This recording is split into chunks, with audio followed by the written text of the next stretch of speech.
Good morning, everybody. For the benefit of those listening on the audio, my name's James, and you're listening to my regular weekly YouTube live stream, Ask James, where I welcome questions on anything football related from the YouTube community. Before I get into the questions over the next 55 minutes or so, this audio will last. Let me give you a run through of team news as it stands as of 9 a.m. on Friday, the 19th of February, ahead of tonight's 6:30 p.m. UK deadline. Please bear in mind there were a number of press conferences obviously taking place later today. So the game week starts with Wolves against Leeds. For Wolves, Marcal, Saiss, Aït-Nouri are now available. Bolly and Podence won't return this week. For Leeds, Phillips and Rodrigo are unlikely to play, may return for the second part of their double game week on Tuesday against Southampton. Matthias Klich is available. Llorente is also fit, but there is caution as he has suffered so many setbacks previously. I suspect he may well still start, though. Southampton and Chelsea begin Saturday. Kabulka Peters will be out for a few more weeks. Diallo, Smallbone, Walcott, Obafemi remain out slightly longer term. For Chelsea, no confirmed team news yet, but Thiago Silva and Kai Havertz have both trained this week. For Burnley, Chris Wood could return. Vidra could also return. Ben Mee is expected to be available. Brady and Goodmanson both suffered injuries against Fulham. Taylor returned in midweek. For West Brom, Kieran Gibbs is out. Peltier is a doubt. Snodgrass will have a fitness test. Dean Garner could return. No confirmed news on Liverpool as yet. James Milner missed the win against Leipzig with an injury in midweek. For Everton, Calvert-Lewin is expected to be available. And there is a suggestion as well that Allen could also make a comeback and go straight into the team. Yerry Mina picked up a calf injury on Wednesday in a defeat to Manchester City. Fulham plays Sheffield United in the final game of Saturday. There were rumours that Alexander Mitrovic is likely to miss out. I think he might have contracted COVID, but it kind of went under the radar in terms of news. For Sheffield United, no confirmed news as yet, but John Egan was obviously stretched off at West Ham with what looked a very bad leg injury. No news yet on West Ham United, which means that Mikel Antonio remains a doubt, but David Moyes' press conference is later today. For Tottenham, lots of rumours about Harry Kane last night. Relax, everybody. He should be fine to play. Sergio Reguilon has a chance of making the squad, but is probably unlikely to start. Sergio is very unlikely to be available. Giovanni Lo Celso is still a few weeks away. Aston Villa play Leicester 2 o'clock on Sunday. Well, it's now 2:05 now. Matty Cash will be out for at least a few weeks with a hamstring injury. Ahmed El Mohammadi is likely to deputise. For Leicester, Timothy Castagne is expected to return. Ricardo Pereira is likely to be available. Jose Perez will be absent for a few weeks. Arsenal picked the same team that beat Leeds in Europa League last night, although Kieran Tierney made a substitute appearance, so he's available. Thomas Partey is probably unlikely to return for the game against Manchester City on Sunday. The suggestion is for them that Ilkay Gundogan should be available. Kevin De Bruyne is back. Sergio Aguero is likely to be a substitute again. Manchester United and Newcastle complete Sunday.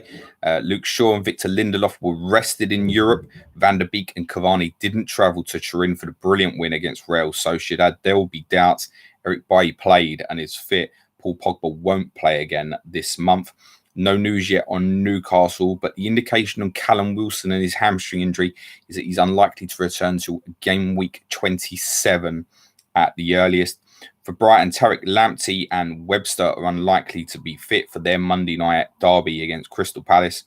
Wilfried Zaha suggested in an interview this week he still has a lot of rehab to do. No timeline put on an expected return for him yet, but it doesn't sound like from that interview that it'll be soon. James McCarthy is back in training. That's your team news as of 9 a.m. on FPL deadline day. Please be aware there's a lot of press conferences still to go today. Let's get into the questions on YouTube. For those in the chat, I can see there are a load of questions in already. There is a fair possibility that I won't even get through the ones that have already been submitted. Let's go through them though. JFPL. Hi, James. Want to do Bamford to Kane for game week 26, but would probably need to take a -8 to manoeuvre it. Am I better off going with Richarlison for no hit? I mean, Everton will have a double in game week 26, almost definitely. But I'm not keen on Richarlison, to be honest, at the moment. If it's free, it seems reasonable, but I mean, the thing is, are you taking a -8 with part thinking you want to triple captain Harry Kane in the game week? In which case, you want a monster score from Harry Kane for that to be worthwhile, I think, Jay. So the advice is, and the advice goes for everybody who hasn't made the decisions yet, keep your fingers crossed for the fixtures. I'm expecting something today. If it doesn't come, then the Premier League are pissing everybody about. And for those of us who've been planning the suggested schedules for game week 26 and beyond, be it myself, Ben Crellin, Lego Mane, Ian Parrin, Talon Nadine, we're all of the similar thinking. If the Premier League are generally pissing this about and going to go till next week, then all we can do is put our hands up and say, it's quite honestly, because the Premier League, you're hearing comments like Roy Hodgson in the week, they want to schedule a game against Manchester United in the midweek of game week 26, as if like he didn't know it was a possibility. We knew that was highly likely before the season even started. So I mean, the mind does boggle from that perspective, but there you go. You're most likely, Jay, going to want to force in Harry Kane, but are there different ways that you can do it without a -8? It seems heavy. TJ Rochelle says, good morning, James. Good morning. Jed Reynolds says, morning, James, non-FPL related, as I can't be bothered with it this week. Listen, I am blessed to receive non-FPL questions, particularly when I got another stream to do at 5:30 today. What make of headphones do you use? Good luck for all for this week. It's Boss. I think that's how you pronounce it, BOS. A little gift from the boss. Actually, that's not true. I effectively stole them from him. So it's like, what are these? He's like, oh yeah, I hardly use them. I was like, thanks. He did say I could keep them, in fairness. TJ Russia also says, play Antonio or Grealish or sell Antonio to Ings for a -4. Yeah, go with a double game week player. These questions are really difficult to answer when I don't know what people's intended strategy is for obviously particularly game week 26. Is it a bench boost? Is it triple captain? Is it nothing? But yeah, I think that's reasonable to go Antonio to Ings for a -4. Although I'm not sure you ever really want to leave Jack Grealish out either, my friend. FPL Jovial says, good morning, James. Thank you so much for the FPL data you give us. God bless you and keep you in good health always. Thanks, mate. Listen, I've been in bad health for years. And then I know for the audio listeners, they're probably going to take that seriously. Please don't. I'm fine. Jed Reynolds says, what do you make of the salary caps being scrapped in Leagues 1 and 2? Jed, that's a great question. We had this question on a Patreon podcast that we did on Monday. And the honest answer I gave then is the same answer as what I'm going to give now. I haven't had the time to research this yet, but it's something that I'd like to do a podcast on because I think there's some serious investigating in it. There's a potential People's Poll podcast in there, I'd suggest. But any answer I give you right now, it would probably be ill-informed because I've not done the proper research for it yet. But it's something I do want to investigate. We will come back to that. Damien Rozalski says, Zaha and Walcott out for Leandro Trossard and Mark Cucurella. Yeah, go for it, mate. Sounds absolutely amazing. Thanks for the question, Damien. FTLOL podcast. Morning, James. Have Che Adams currently and can afford a combo of Adams and Ward-Prowse, or Armstrong and Watkins would move for Watkins in 26, which is the better pair for the upcoming fixtures? It's a nightmare for Che Adams owners. Absolute nightmare because it could easily be 2 1-pointers. I would probably be holding this week if you have and hope that he gets back in the team. Even if he gets back in the team for Leeds on Tuesday night, he feels like he's worth holding. So I think he probably is a hold, unfortunately. So combo of Adams and Ward-Prowse or Armstrong and Watkins would move for Watkins in 26, which is the better pair for the upcoming fixtures. If Ward-Prowse gets the 3 doubles in a row, which is a possibility, then, as I've said previously, you're looking at minimum 4 points, 4 points, 4 points. Generally, yes, he could get booked, but on an average, you should be looking at 12 points over 3 game weeks.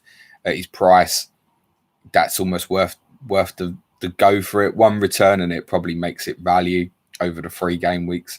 So, yes, I would go for James Ward-Prowse, to be honest. So you're looking at Adams and Ward-Prowse. I presume that's Jack asking the question. Shout out to Jack and Jordan and the FTLOO podcast crew. If you didn't know, they released a podcast yesterday which had me on it, which is me talking in detail about a question I get a lot. What is my favourite ever Tottenham 11, i.e. if I could comprise a best Tottenham 11 from the years I've gone, the 30 years or so. So that's a really good podcast that the guys released last night. So anybody who ever asks that question again, they're going to get pointed towards that podcast. Thanks again for having us on, guys. Andrew Sands says, morning, Squire. No Gareth Bale questions, please. Tim Ferrero, your thoughts on Adama Traore and Bertrand Traore? Nice. Something different. Adama Traore was interesting. We mentioned him on Clash of Correspondence we did yesterday with Bradley Parker and Andy Martin. We were saying, kind of debating what Neto's value in the market would be now should someone come in and want to buy him from Wolves. And we're discussing the fact that, last year people were talking sort of 60, 70 million for Traore, and they wouldn't be talking that sort of money now. That's why sometimes you should sell at the peak point of interest, right? Because Wolves wouldn't get that money for Traore now. I think he's an absolutely brilliant weapon. I think he would be an absolutely brilliant signing, Adama Traore, for a lot of the big six, even if he was used largely as an impact substitute in the last half hour of games when they're holding on to a lead. Like, wow. The problem for him in the Wolves system is quite a lot they don't attack with enough numbers on the counter-attack. They tend to do it in smaller numbers than the majority of teams. End product's not good enough. He's not a brilliant shooter, to be honest. His crossing has improved, but his final ball, he's not the best. But almost an unstoppable weapon if he can get space on the ball. Bertrand Traore, I think, has had a decent start at Aston Villa. Obviously came through the academy originally at Chelsea before going up. I presume he spent majority of the career in France, but I might have that wrong. He could well have spent a bit of time in Germany, possibly. But I like what I've seen of him so far. He's become a regular first choice for Aston Villa. Quite heavy left-footed in terms of his style of play, but I like him. Doesn't strike me as someone who's ever going to get sort of 10 to 15 goals or so in a season. I don't smell that kind of consistency in him, but I think he's had a very decent first season at Aston Villa. He's done all right so far. Roseanne Fleur says Justin and Fabian Schär to Mohamed Salisu and Alioski. Alioski, you probably get the double from Roseanne. Salisu, that's a major gamble. I would have thought from what you've got there and the moves you're looking to make, you probably don't need to save that much money. If you can afford to go Vestergaard, if that's what you want to do, Roseanne, I would recommend that rather than the Salisu feels like a punt, unless you've got some insider knowledge on Southampton that they're going to change to a back three or Salisu might cover at right back. I would expect, to be honest, Jack Stevens to play at right back and Vestergaard and Bednarek to play at centre back. That would be my instinct on it. So that it could be a brilliant punt that works for you, but I wouldn't recommend it. Triple Trapped In says, hi, James. If you could pick one former Spurs player to bring into your side, who would it be? What a good question.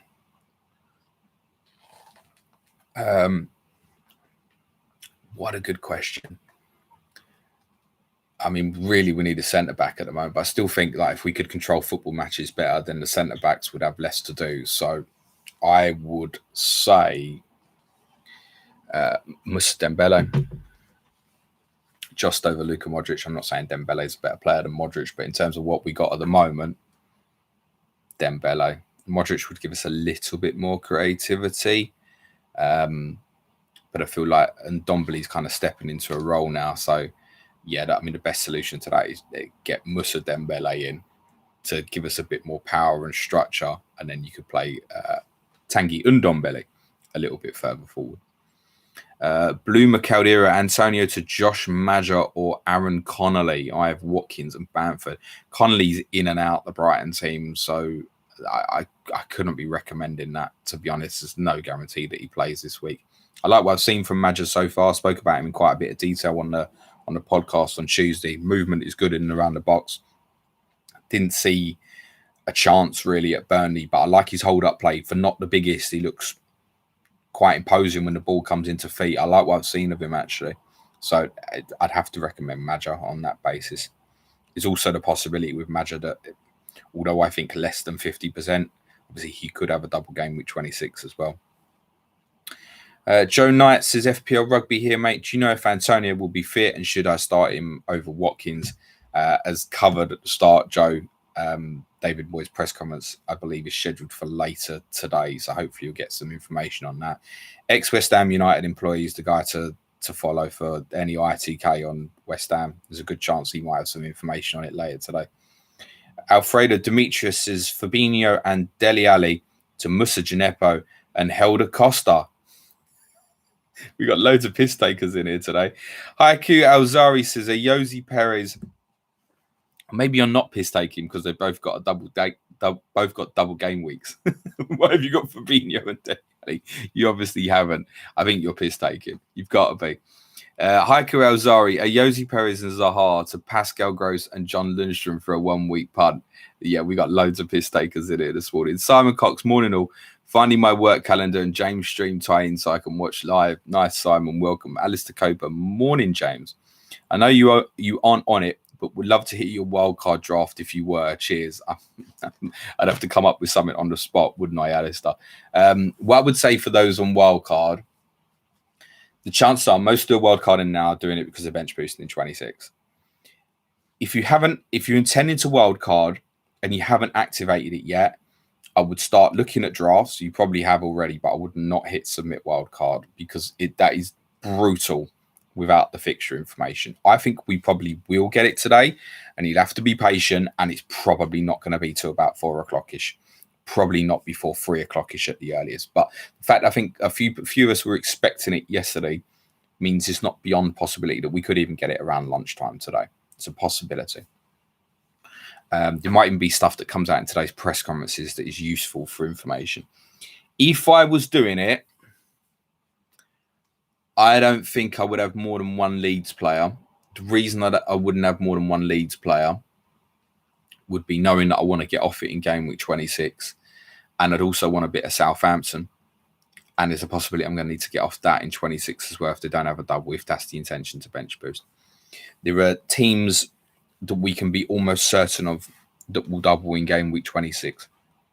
3 of the fixtures from 29 are almost certain to be played in 26. One I already joked about, Crystal Palace against Manchester United, Burnley versus Leicester, and Liverpool versus Chelsea, the others.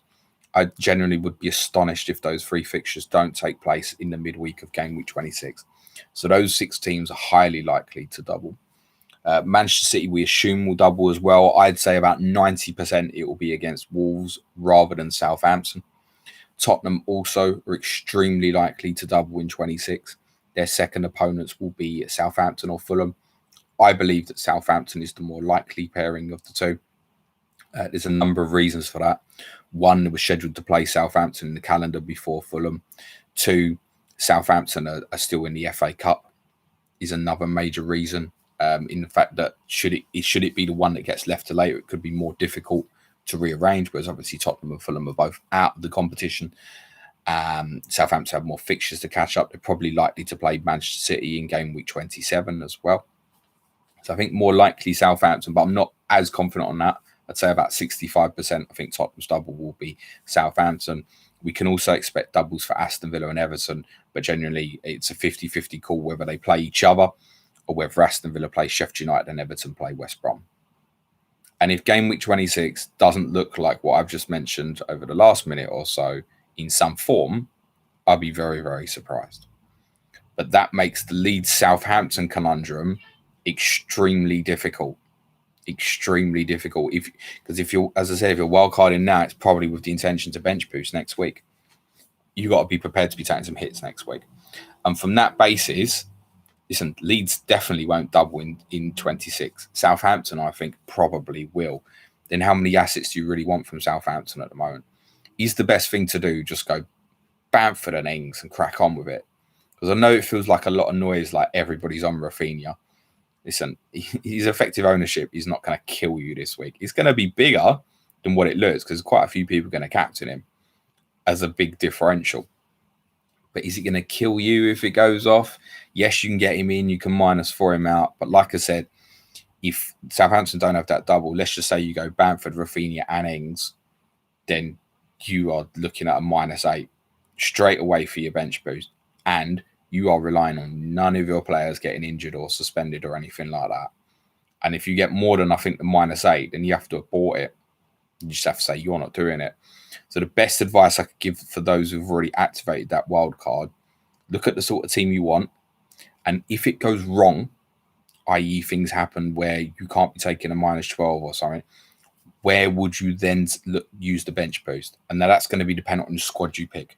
There isn't a set science in terms of 26 is going to be better, or 27 is going to be better than 28. It's going to be dependent on what you pick. So I would look at it, if I was on wildcard now, look at the team I want. And if I can't get to a bench boost next week, I would be strongly looking at, okay, when am I likely to do it instead? The further in the future you look, the harder that is to guarantee that you're going to get there in a weird way. And that's because you're going to make transfers to your team. You're going to be loads. You have to factor in that only 6 teams currently are playing in game week 29, but obviously we expect Aston Villa and Tottenham to get added to that game week as well. That's the best advice I can give people. Keep your fingers crossed that the fixtures come. I suspect that they will, but you need to be prepared for the possibility that they won't. Liam H says, do you think Bamford's enjoyment of FPL has any influence at all when it comes to him performing on the pitch? None at all. None at all. If it did, he wouldn't have squared for Jack Harrison at Leicester. He'd have shot. He said himself that he captained himself, didn't he? So, no, I don't. No, I don't. There are a large number of Premier League footballers who play FPL. So, no. Listen, these guys are on stupid amounts of money in most cases, right? When they're on a football pitch, I don't really think that FPL's entering their heads too much. Jeanette McDonald, morning. Triple captain Rafinha this week. Thanks. You won't be the only one. Andy Martin, our Leeds correspondent, is on that as well. Savanch Singh says, planning on doing Sterling to KDB and Antonio to Ings for 2 frees. 3 forwards, Watkins, DCL and Ings. Planning on triple captain Kane, game week 26, but don't want to lose any of the 3. Thoughts? Well, the thoughts are, Savanch, that if Southampton don't have the double, that's the one that you're going to want to move on. It's literally as simple as that. If Southampton do have a double, you're quite right. You're not going to want to lose any of the 3 because we obviously think Southampton are likely to play at Manchester City in game week 27 as well. Watkins and Dominic Calvert-Lewin could well have second doubles. I've highlighted the possibility of game week 28 previously as a possibility for their rearranged meeting against each other or against West Brom and Sheffield United, respectively. So genuinely, that's the best 3 forwards at the moment. But yes, of course, you probably factor in that a lot of people want to captain Harry Kane in game week 26. And to tell you which one to go without is a very difficult call until you see the fixtures. Now, if you're going to make those 2 frees, you don't have to make the Kane decision until game week 26, do you? So you can make a decision on the time. And it might be an in and out. It might be that you go, okay, right, I'm going to ditch Calvert-Lewin maybe for 26 and 27 and go back to 28 should he have that second double possibly. Taylor Wilson says Boris Johnson to Corbyn for a short-term move and switch back by game week 30 if it don't work. To be honest, Taylor, I wouldn't want either of them. Politicians. Wrong show. Carrot Dude 77. What do you think about effectively swapping Salah for Kane over the next 2 weeks? I know this is something you've thought about too, wondered where your head was at now. Well, the head is at having both of them. And it probably means not having Heung-min Son. It's probably more the case. It's worth factoring in for, obviously, Salah, that it's a good fixture this weekend. Liverpool performed very well against Everton. The double is going to be Sheffield United away and Chelsea at home, almost certainly. Sheffield United now, we assume, is going to be without John Egan as well. Does that make Salah a better prospect in 26?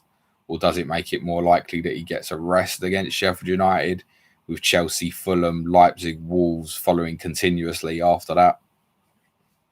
I don't mind if someone wants to swap that, particularly if you've got no intention to captain Mohamed Salah over the next 4 game weeks. I can see the appeal of moving on.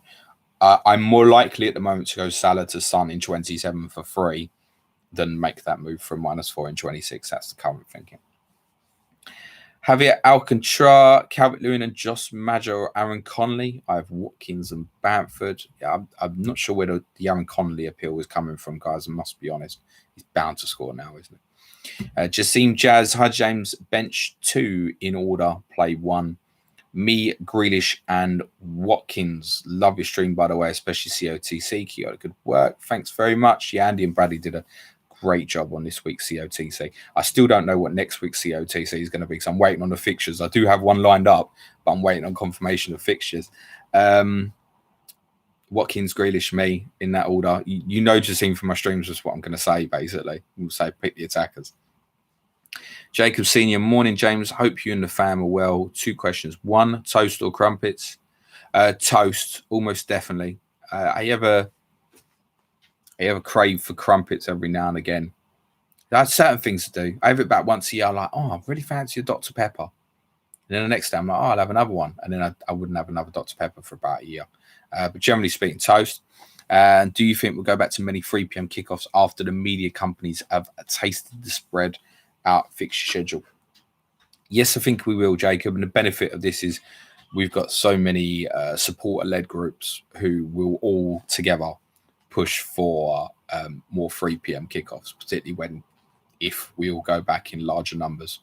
So yes, I know what you're saying there. And yes, the TV companies are probably thinking great, but the Premier League as an overall product, having at least sort of 3 or 4 games at 3 p.m. on a Saturday is better for the product. It really is, because to watch all 10 games is tough going. It really is. Jamie Anthony says, hi, James. Happy Friday. Just listening in before morning meeting. Thanks for the content. You're very welcome, Jamie. Have a good weekend. Alistair Coper says, I need to bench 1 of Vestergaard, Ayling, and Cancelo. Who would you bench? Cheers. I'd bench Cancelo, mate. There's always a possibility it could be a 1-pointer, mate. Play the double game week players. I'm always going to say play the double game week players. I'm the kind of guy who would take a chance on like playing, not Calvin Phillips, bad example, because he's almost definitely going to miss the game tonight. But if you're sitting there with like Ruben Neves, I play Ruben Neves. He's got 2 games. It's probably another bad example. He's on penalties, or he's only got 1 game, James. Let me think of an example. Ryan Bertrand. I would definitely play Ryan Bertrand. The guys you mentioned, Vestergaard and Ayling, got a double game week. Ola Aina scored 20 points in the last game week, right? That's the kind of crazy shit that can happen if you've got a player that doubles twice. That's why I would play them. God, that's such bad examples, James. Sorry, everyone. Angus McPhail says, morning, James. Thoughts on Spurs' performance last night? Good. Yeah, decent. I mean, it's worth saying that the team that we played, Wolfsberger from Austria, they're obviously handicapped by the fact that the game was played on a neutral venue. And they were like a really, really bad version of Leeds. I mean, they were quite high energy. They wanted to get numbers forward. They had a few chances in the game. But yeah, I mean, they were ripped apart. They changed system in the second half to go to a back 3, which made it a little bit more difficult for us as well. But they were so open in that first half. We could have got, even generally, Spurs could have been getting 4 or 5s in that first half. Performance was good. Tempo was good. Delhi played all right. Gareth got a brilliant goal and was a threat. It was a good performance. It was okay. I couldn't have asked for much more from it. Just to temper expectation, I have to say the opposition was absolutely abysmal. And with that sort of scoreline, obviously, the one benefit is Tottenham can rest Son, Kane, etc. in that game again next week, get more minutes into Ali, Bale, etc. But yeah, actually, that was quite pleasing. That was as good as I could have expected to be. I enjoyed it, which is a rarity watching Spurs for me these days. I relaxed, enjoyed it. It was good. They played all right. A lot of defensive issues still, but on the ball, yeah, played all right. Dylan Farrell said, hi, James. Which 2 of these would you start? Barnes, Watkins, Rudiger, Dean, DCL. Dylan, you know me, my friend. You know which 2 I'm going to say. Watkins and DCL. Adam Keener says, morning, James. Do you believe it's worth bringing in a Leeds player for this week on a free? You have 0, presumably before you use transfer, okay. To then immediately get them out from -4, -8 to prep for my bench boost next game week. Yeah.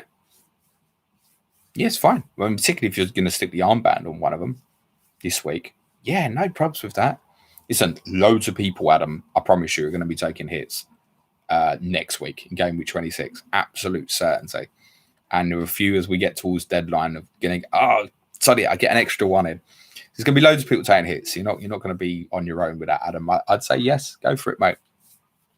Simon Cox says, if Haaland was to play in the Premier League, which team do you feel he would be best suited to? Oh, Tottenham. Definitely, Simon. Definitely Tottenham, mate. No, it's a Manchester City job, isn't it? In my opinion. City need a new forward. It just works, doesn't it? Yeah, I think City, I can see that. Although, to be honest, it seems more likely that Chelsea or United are going to go in and buy him at the moment. But I think for City, fucking hell. You think they're good now? Wow. Callum Odumbele says, can Tottenham reach inside top 4 before game week 29 as they have easy fixture in the next 5? Surely believe in Spurs. Listen, Callum, I don't believe that Tottenham can get in the top 4 by game week 38. Never mind game week 29. And there is no such thing as an easy fixture for us, as we like to make this shit look difficult. So, no, mate. If we get to game week 29 and I've changed my mind and believe we've got a chance of top 4, I'll be quite pleased with that. It's easy to go on paper and go, yeah, Burnley and Southampton or Fulham, then Crystal Palace. Was Arsenal away suddenly easy in the North London derby? I mean, and West Ham away this weekend. They fucking hate us. Nah, it's not. It's not particularly. Stian Bosdale, give the stream a thumbs up, people, and subscribe. You won't regret it. Thanks very much. Appreciate that. Taylor Wilson says, top 3-5 options for defenders in game week 26 with Diaz, Stones, possible rotation risk. Well, it's worth saying, Taylor, at least one of them will play, and I own both. So at least one of them will play. So if we're looking for 26, I mean, Cancelo, obviously, you're probably going to feel the same, is also possibly a rotation risk. But, I mean, to be honest, Cancelo and Diaz have played so much. Diaz was left out against Sheffield United, and he didn't play against Tottenham because of illness, basically.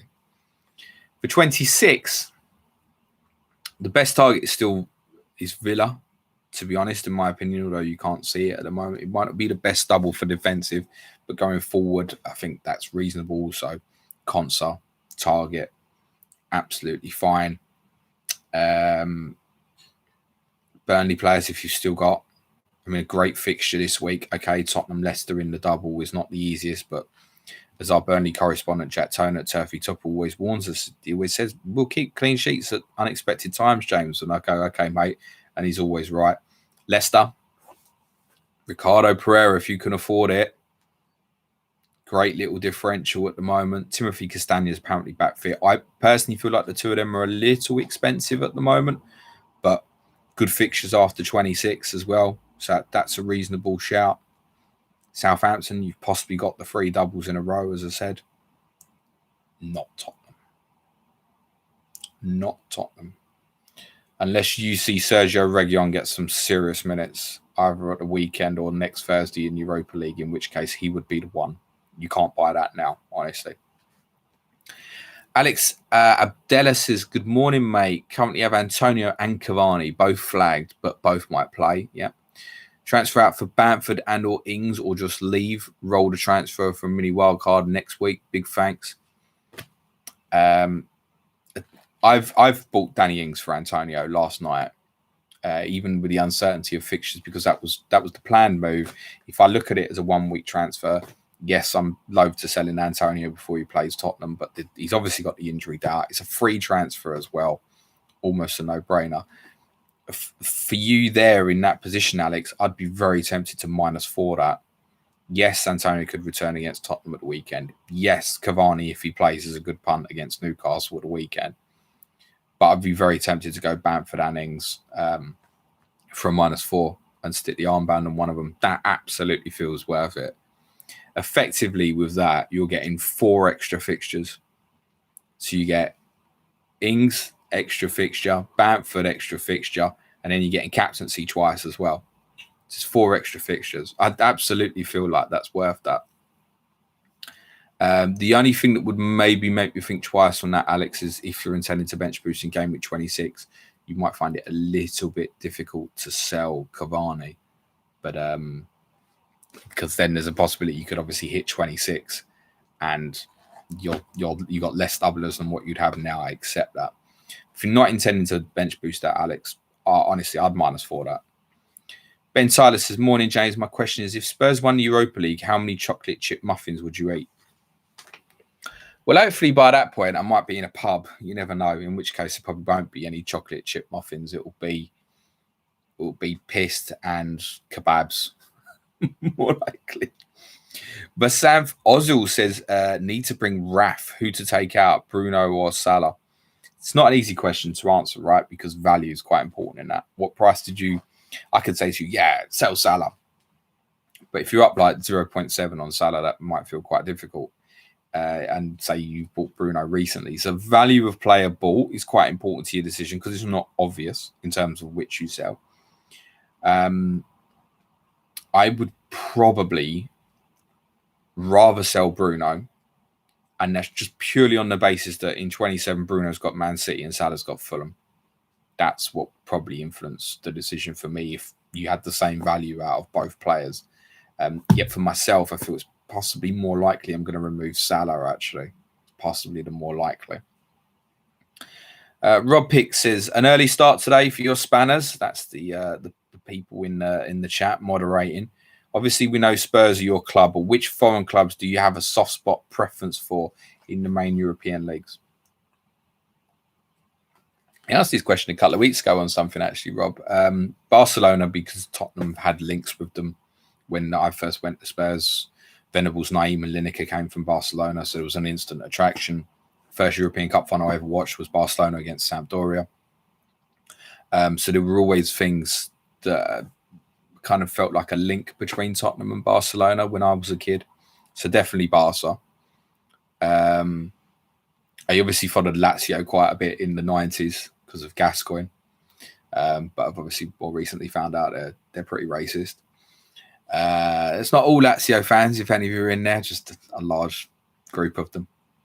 Borussia Dortmund, because of great experience of going out there a couple of years ago, a little bit of a soft spot for them and the yellow wall, and because we've kind of taken on that idea in terms of the rebuild of White Hart Lane. To be honest, that the wall, the south stand we have now at Tottenham may never have happened if we hadn't drawn Borussia Dortmund in the Europa League and the people of Tottenham going out there and being so impressed with it. So Dortmund, a little bit of affection for as well. But I've only got one team, Rob.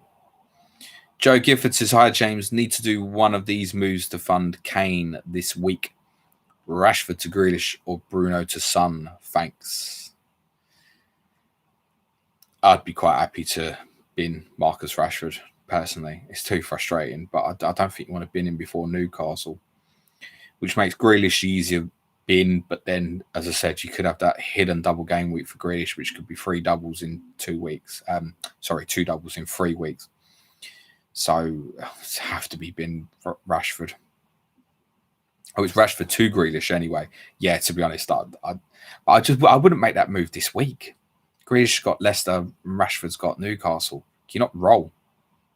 You're saying you need to do one of them. Same, can't really be moving Bruno this week. The only thing I'd say about moving Bruno now is he still will be popular from a captaincy perspective. And if you don't captain him yourself, there's a strong possibility that his effective ownership might kill you a little bit anyway, in which case, Son. You don't want to be selling Rashford or Bruno this week. This is not the right week for it. Ishan Gosh says, hi, James. On a wild card, what 3 City assets would you recommend going with? Cancelo, Diaz, Gundogan would be the 3 if I was doing it now.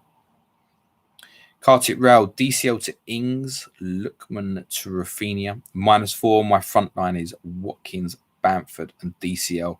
And I want Ings. What to do? Well, Kartik, you've already explained it. You want Ings. Go and get Ings. You can always go back. Pete Haley says, morning, James. I have Bamford and Dallas and Meslier Pope. Is it worth swapping Meslier to Martinez so I can get Rafinha looking to bench boost next week? Well, just bear in mind that obviously Leeds won't, Pete. So are you happy to have the attacking Leeds players? I presume Dallas, Rafinha, Bamford. Are you happy for that to be your bench boost? It's okay, by the way. I think they're the ones that, if you're going to use them as part of a single next week, that's the one that a lot of people are going to have as part of their bench boost. So as long as you're happy with that, Pete, yeah, fine. TJ Durham, morning, James. Love a birthday deadline. Happy birthday, mate. Planning Calvert-Lewin to Kane and Robertson to Dunk. Feeling a -4 to get Rafinha in for Souček. Bad move, or should I do it? Again, it's influenced by what you're thinking is on strategy. So give an example. So Souček to Rafinha for -4. On the face of it, looks quite straightforward. I'm obviously not bench boosting next week as well. So I could leave either of them on the bench. One point is, do I really want to leave Rafinha on the bench, even though he's only got a single? The second point is you have to factor in what I've got value-wise in Souček. And I've been happy since game week 1 to have him as a 5th midfielder. So you can say, well, I could go Lookman to Rafinha. But if Lookman suddenly has the double rather than Southampton in 26, I'll have wished I kept Lookman. So it's not easy. And so I'm going to be progressing with a team that is going to continually have benching headaches. And to be honest, a lot of the next fixtures I've got coming up until 29, I mean, I can see me benching Souček in at least 2 of the 3 of them. I might play him in game week 27 against Leeds, depending on how it falls, possibly. But I'd bench him against Man City and Manchester United. Yes, he can return in any game, but I'd bench him in those 2 fixtures, I think. So on the face of it, yeah, he's straightforward, but it's not necessarily, is it? It's not. And if I get confirmation today that Tottenham are going to play Fulham in game week 26, that really opens up the possibility for me. Because I go, well, okay, well, I've got the extra player in 26 in Lookman. Maybe I can take the punt on Rafinha now. I mean, it doesn't feel like a punt. He's a great buy for this week. Then I look ahead at their fixtures and I go, all right, Villa 26. I'm probably going to have 11 doublers who wouldn't play. West Ham away 27. And then possibly going to have a headache choice between him and Souček. Great. Got Chelsea in 28. Yes, then I have him ready available for 29. So it's awkward. It's not straightforward. It depends a little bit on your strategy. I wouldn't rule out buying Rafinha today.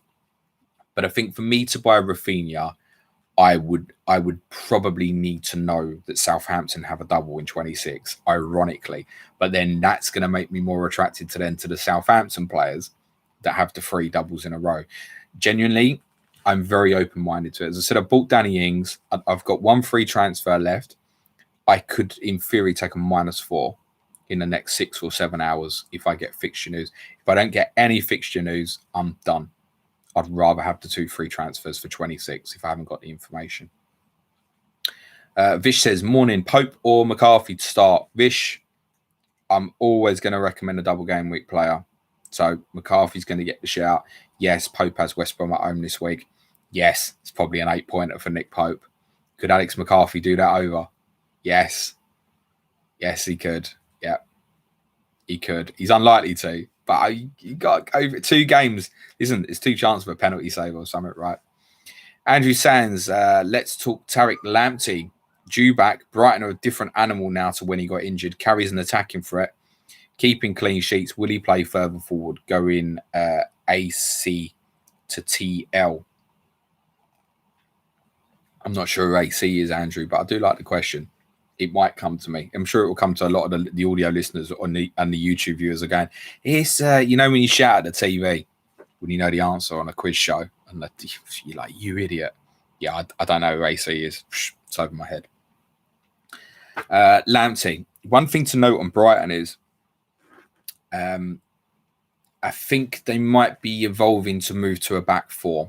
And that's because Veltman is more comfortable at the right back position than right wing back. And the same probably applies to Dan Burn. They finished the Villa game most definitely with a back 4. And I think that might be the way they're going to go. Actually, Solly Marsh is obviously out, presumably till the end of the season. They've got a new Polish lad in, Kravovnik, I think his name is. I haven't seen him play yet, but I believe he can cover at left wing back, and he might be someone who could threaten Dan Burns' place in the coming weeks, possibly. He might suddenly spring on the scene like McAllister did last season. So I think a back 4 is possibly incoming. That makes Lamptey potential if his right back a little less attractive. Although I think Joel Veltman's playing really well. Is there a possibility that Tariq Lamptey plays right wing? Yes. Do I think he's likely? Probably not. But it's a possibility. Yes, Andrew.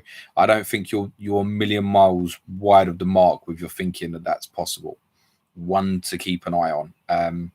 But to be honest, I don't think he's going to be back soon.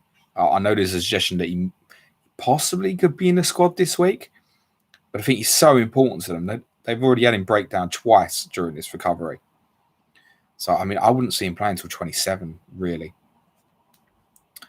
Thoughts on Vardy for double game week 26 comes from someone who has an unhappy emoji for their name. Cheers for that.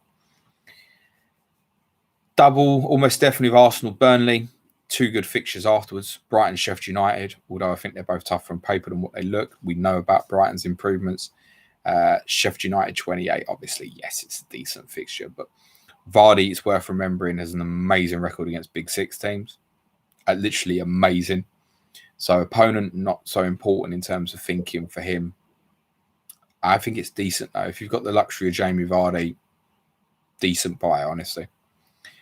Banfield Boxing said, who to captain the week, Bamford or Rafinha? So, captaincy. I will cover that briefly. I'm going to captain Patrick Bamford. Unless I get some news today that suggests he's a doubt for any reason or something. But I'm going to captain Patrick Bamford. And I think he is the safest choice. His effective ownership is going to be big. That too of Bruno Fernandes, I expect to be probably quite big. But what I would say about Bamford is, if you own and you don't captain him, you're probably going to be sitting there for the next week wanting him not to return. I'm not sure you want that in a double. Now, if you don't own, yes, the differential, and obviously if you're unhappy with your rank at the moment, be it overall or whatever your mini league you're in, and you want to make up ground, then yes, the differential options of Rafinha and also Danny Ings really appeal. Personally, I would rather captain Danny Ings than Rafinha. I think Danny Ings is another player who fixture's not important. Danny Ings could score 1 in the 2 games and they could get beat twice, and he could still walk away from that with a good 15 points this week or so. So Danny Ings would get the preference for me over Rafinha as a differential captain. That's what I'll have highlighted on my stream later today at 5:30 as well. So I think it's really, what you do is really dependent on what do you want from the game week. Do you want to attack? I think there's an influence in terms of whether you do or you don't own Bamford. Bamford, if you own and don't captain, he's not good for you this week. It's very unlikely to be good for you if you don't captain him and you own him. You're gonna be better off if he doesn't return. That's a bit shit, isn't it? Having a double game week player that you don't want to return. That would be my thinking. So I'm going to go Patrick Bamford as captain. But I absolutely don't mind it. Could Rafinha outscore Bamford? Absolutely, definitely. Ray Koresh says, morning, James. Ings for this week, pal. Your thoughts? Yep, covered, my friend. He's in. He's in. He's going to get the vice captaincy for me. What no graphics? Allo, play Meslier or Edison this week? Bit crap to probably mention the double game week player. Yeah, play Meslier, mate. I'm not joking. Play Meslier. What's Edison? All right, look, he got an assist against Tottenham. Great. This is probably the toughest test this weekend away to Arsenal that City have had for a while, because Arsenal were improving genuinely. So what's the best case scenario for Edison? City have a really good day, clean sheet, 6-pointer. Could he pick up bonus points, save points in that game? Possibly. But I think if it starts getting to that level, there's every chance Arsenal score anyway, right? Whereas Meslier could not keep a clean sheet this week and still could get 6 points with the amount of work that he has to do. I mean, if Leeds conceded 1 point in 1 goal in both games, Meslier could easily get 3 points twice. So, yeah, I'm always going to say the double game week player, almost definitely. Buena says, morning, James. Hope you're well, bud. Your thoughts on going Ings captain over the likes of Bam, Brad, Bruno? As kind of just covered, my friend. I don't mind it. Rob Pick, who do you think is the most likely elite striker to join Manchester City this summer? I think Haaland, because he's going to be a gettable price as well. I've heard sort of 75 million buyout clause mentioned. I mean, every top club in the world should want him if he's available at that price. It's no-brainer. It's an absolute no-brainer. Even if he flopped I mean, surely even he couldn't flop at Chelsea, could he? I know everyone else they buy as, but in terms of forwards, but no, I think Haaland, mate, it's in City's price bracket as well. People always seem to forget that Man City have never gone mental on one player. And buying Haaland, I know City fans are kind of dreaming of Messi a little bit because you kind of get your heart set on it. But buying Haaland is a far more sensible transfer for City than buying Lionel Messi, honestly. Eric Fordham says, hey, James, and to be honest, even though to probably get Messi on a free transfer because of wages and stuff, it will soon fucking level out. Eric Fordham, hey, James, who do you think is more important to bring in this week, Dallas or Rafinha? And who would you choose to transfer out for Dallas out of Soufal, Lowton, or Bednarek? I mean, for me, it would be Soufal because he's the one I know definitely no double in 26, whereas the other two do. So that would be my outlook on that. I would prefer to buy Rafinha rather than Dallas, personally. Yes, we know the capability of Dallas in terms of attack and return and clean sheet. Great. And there's a good chance for a clean sheet for Leeds at Wolves tonight because of, to be honest, there's always a possibility of a clean sheet when a team plays Wolves. I don't expect them to get one because they're still Leeds. And they go for it, right? Even if they're 1-0 up, they'll still keep going for it. And Wolves are always looking to exploit that counter-attack situation. So I would prefer Rafinha, Eric. Jacko says, hi, James. Do you think the Boris roadmap announcement could be a contributor for the fixtures not being released? No. I think what's happened here, Jack, is the fans are almost definitely not getting into stadiums like till next season, in my opinion. We might get very small numbers in April, May. I don't think that's going to make a difference. It ain't going to be in March. That's it. There ain't going to be no fans going to football in March, right? So don't think that makes a difference. That's what they're about to announce is obviously March. I think it's more a case of probably clubs moaning. But once clubs realise, like Guardiola's moaned about, well, I'd say he's moaned, that's a little bit of exaggeration. He's not happy that they're probably going to play Wolves and Southampton in game week 26, 27. But when someone sits him down and says, listen, if you get to the Champions League final and get to the FA Cup final, these are your only 3 midweeks, he's going to go, oh, yeah, we'll take the fixture.